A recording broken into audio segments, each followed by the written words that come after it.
Hey you guys, welcome back to the channel. So if you're new here, hi, my name is Jessica. As you can see, I am a licensed realtor. I'm a notary loan signing agent. I am opening a third business with my wife, and I'm a full-time mom as well. And a full-time content creator and a UGC content creator, because UGC is not, it's separate, but it's the same as content creation, but it's not always on my page. It is for brands. So there you go. So I wanted to talk about what is going on in the notary world, because I've been getting people in my inbox asking about, hey, is it the right time to become a notary? It doesn't seem like the business is doing well right now. And I'm just going to be very honest. It's not. Notary jobs are coming in regularly. I get 2 to 3 a day, but they're in counties or cities that are like an hour plus away. They're offering for a refinance package or documents over 300 pages for one copy.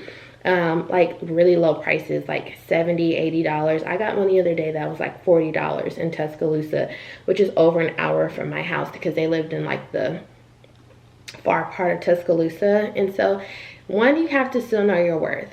And you have to also do a cost analysis. Is it worth me to drive X amount of minutes or hours and back for that fee? Plus your toner, plus your paper, plus your time to prep docs, like all that stuff.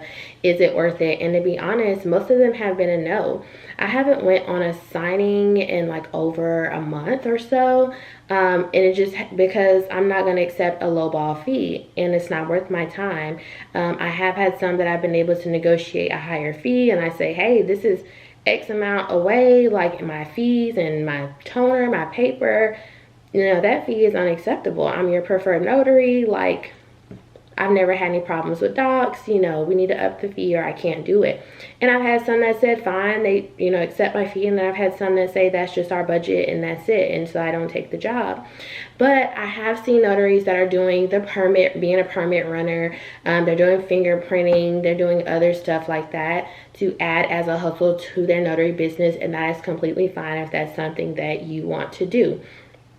For me, I'm just not about to spend, because as an entrepreneur, any move that you make costs you money. I'm not about to invest in fingerprinting or being a permit runner when that's not something that I truly want to do, but I'm just doing it right now to supplement income. But I'm not passionate about it. So once the wave of notaries come back up, it's like, okay, forget that stuff that I've invested in and put money into. Now I'm back to my notary loan signing, and I'm just not going to unnecessarily waste money. And two, right now, the space that I'm in my life, if it doesn't make me passionate or doesn't make me happy, I'm not willing to do it. Being an entrepreneur costs a lot of money. I was just talking to my wife the other night about, as a full-time entrepreneur, not working a 9-to-5 job, every single penny counts, with your marketing, with stuff you have to invest in. Like if you're a content creator, you have to buy ring lights and tripods and cameras and iPhone. I just had to buy another iPhone yesterday. I got the iPhone 13 Pro Max as my business phone. If y'all know, before I had this like tiny iPhone SE, because it was part of a promotion that Verizon was having at the time when I first started my notary business. And they were like, oh, you can just get the phone for free. You just got to add a line. And I'm like, of course, when again, cost meant everything. And so I'm like, okay, yes, it's basically free. I just have to pay for the line. And it worked at the time, but I also didn't expect to deep dive into content creation at that time. I was just so focused on my real estate and notary. And so my content creation has gotten to the point where I need, outside of my camera, I need a good iPhone. So they didn't have the 14s. They're all on back order till like November. And so I needed to have something that had the cinematic view, or the camera, and just a better quality, and the iPhone SE was not doing it. And then when I would film on my 11 Pro Max, which is my personal phone, I would have to send the photos, and even then the 11 Pro Max still wasn't what I was looking for content creation. So I just went ahead and upgraded yesterday. So now I have my gorgeous, I will try and insert a picture right here, my gorgeous green, because I love dark green. It's one of my favorite colors. And so I have now the 13 Pro Max, and I'm really happy about it. But I just shot some content. I'm really excited. I love the camera. I'm really excited. But as an entrepreneur, every penny counts, and you have to make sure that I think what I learned is trying to penny pinch in the beginning to make sure that I had what I needed somewhat was not the best decision, because you then pay for it later having to upgrade or get the best thing that you really were needing. So let's say you only have a budget for a $200 printer, but you know there's a $500 printer that's great quality, you know that will last and it's really what you need, but you don't have that difference. I would try and like ask somebody, ask a family friend, see if they have Afterpay, whatever, because then not only did you just spend the $200 on that printer that you really only had the budget for, but then now once you have the money, you're going to spend that $500. So you're spending, when you just could have spent the $500, you're now spending $5 plus the $200. So you're now out of pocket $700 when you could have had that extra $200 in your pocket and just went ahead and made the initial investment. And so many places are using Afterpay, Klarna. There's one more that I know of. It's not coming to my mind. But if you have to use Afterpay, I know Amazon takes it. If you need like clothing or shoes, Zappos takes it. I used Afterpay for the first time. My sister introduced me to it like a month ago, and I was just so pleased with it. And if I have to, as a business owner, if they have Afterpay, I will use it. You know, have no shame in your game. And also, if you need help, ask friends or family or people that you trust, but stand on your word. If you need to pay them back, if they're asking for the money back, you need to be able to do that. If you have a business credit card, you can also use that. I know that I did in the beginning. But honestly, you have to make the initial, you know, deposits in your business. And so I've seen people ask me about RONs, which is remote online notarizations. I don't do that right now. I am looking into it just because that's still part of loan signing. So if it interests me, but I've heard it's not really a great ROI, which is a return on your investment. So a lot of people have said you pay for this stuff, but then you don't really get a whole lot of work through it. So the money that you put into it isn't worth it. So that's what I'm still looking into. But I'm not just going to become a permit runner or a fingerprinter just for the heck of it right now. I'm not going to do that. And you have to see. I have seen that more frequent areas like California, Florida, things like that, Tennessee, I've seen has been doing really well. And also if you're in a larger city, then you know your business is staying pretty steady. Also, if you can go direct, you can do that as well. But I have seen that a lot of the attorney offices here in Birmingham, they already kind of have somebody in office, you know, attorneys and things like that, that are already the notary. And so they're not really needing outside help. But I do get those calls every now and then of, hey, I'm out of town, or hey, I need my notary person called out. So, you know, jobs are just not as steady. But that's in any business most of the time. Businesses just ebbs and flows. And that is what I have seen now, why so many people are kind of weary on becoming a business owner, because it's not just that steady paycheck that you get when you clock in from 9 to 5. You know you're going to get paid for those hours working 9 to 5. And that stability, I can understand why so many people don't want to leave it. I have thought about going back and getting a full-time job, a 9 to 5, but the life that we've cultivated and our daughter's schedule and because of Olivia's schedule being so rigid and the fire department schedule, somebody in our marriage, somebody's schedule has to be more open. So it's me. And so a 9 to 5 or like a structured job just does not work for our family. And every time I have like thought about going back to a regular job, something happens to where I feel like the man above is like, nope, that's not where you need to be. Like something happens with Nala to where I have to be like at home with her days on end because she might get sick. Like the other day she had RSV out of nowhere. She had 2 nights in a row 102.5 fevers, so she had to be home for the day. And had it continued, I would have had to be home with her until she stopped her fever. We had to take her to the doctor that day. So there's just always things that happen that there's a sign that I'm where I need to be.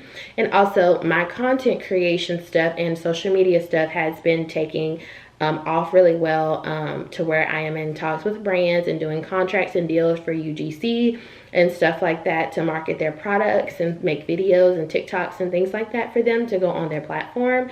And so content creation is really where my heart is. And so again, like I said, I want to do things that make me happy and that feed my soul and my spirit, and it makes me happy to do these things. My YouTube channel, thanks to you guys, has been steadily climbing very well.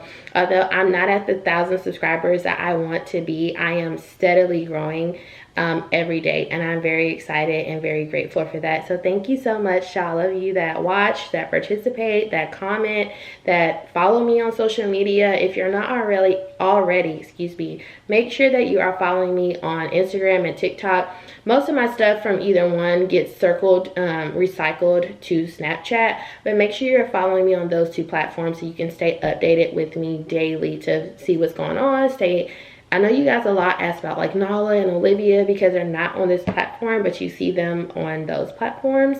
And so that is what's going on. A lot of notaries are still out here saying, and people are like lying out here. And it frustrates me sometimes too, because like, if you're gonna sell a product or offer coaching classes and things like that, I definitely think that they should be personal. So I do offer coaching sessions where you can pick my brain and we can talk about anything.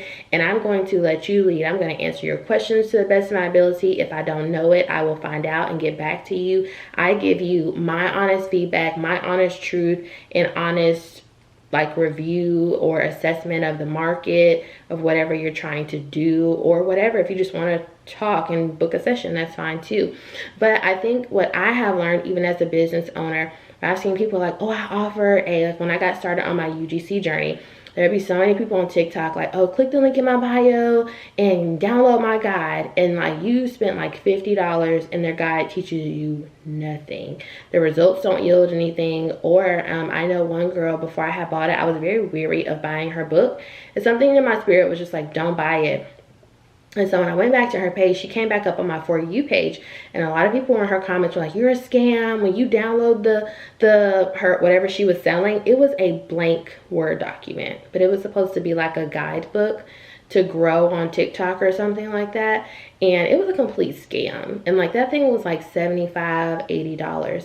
But people are doing those things online. So you want to like make sure that you're vetting people when you're getting advice from them, whether that's in the notary business or in any field. You want to make sure that you're vetting them. So do they have a Facebook? Are they present online? You know, if you can find their business information, you know, just make sure that they say who they say they are, and know that social media is not real. So when you see these notaries out here sometimes saying like, oh, I'm making $10,000 a month, I don't know what market they're in, but the notary market right now is not that hot.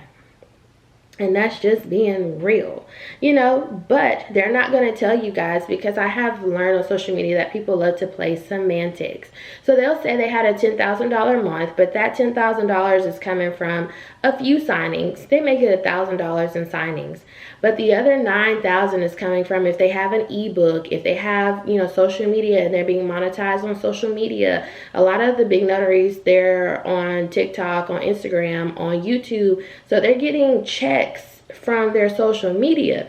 So they could have a $10,000 month as a notary talking about it on YouTube. They may have published 4 videos that month talking about notary stuff related, and they get monetized from that. So that is their $10,000. They're just not going to tell you that. So you have to make sure that who you're talking to is like very real, very open, very transparent. But I did just want to share that with you because a lot of notaries are asking, is it worth it? I do still think it is worth it. And I do think that every market ebbs and flows, just like the real estate market is right now, ebbing and flowing.